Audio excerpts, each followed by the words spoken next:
மரியே வாழ்க. என் பேர் இளங்கோ, கோடத்துலேருந்து வரேன். நான் சவுதி அரேபியாவில் தொழில் பார்த்துருந்தேன்.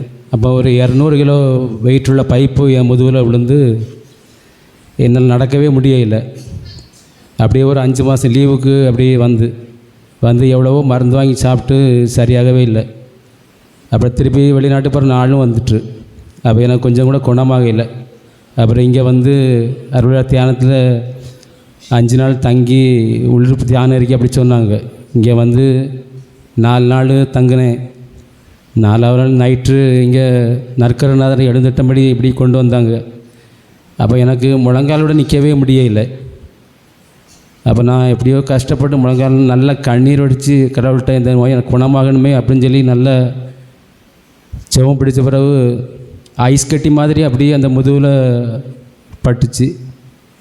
அதிலிருந்து அந்த வலியில் ஒன்றும் இல்லை. இப்போ எவ்வளோ கஷ்டப்பட்டு வேலை செய்தாலும் அந்த வலியில் ஒன்றும் இல்லை.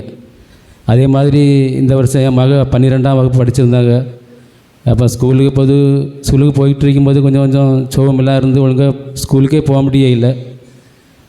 அப்போ கழிஞ்ச மாதத்தில் எப்படி சனிக்கிழமை இங்கே வந்து உள்ளிருப்பு தியானத்துக்கு என் மனைவியும் பிள்ளைகளும் வந்த பிறகு நல்ல உருக்கமாக ஜெபம் படிச்சுட்டு வந்தாங்க வீட்டுக்கு. அப்புறம் இந்த பரீட்சை நல்லபடியாக நம்ம கடவுள் புண்ணியத்தில் நல்லபடியாக பரீட்சை எழுதிட்டு வந்தாங்க. அதுக்கு கடவுளுக்கு கோடான கோடி நன்றி.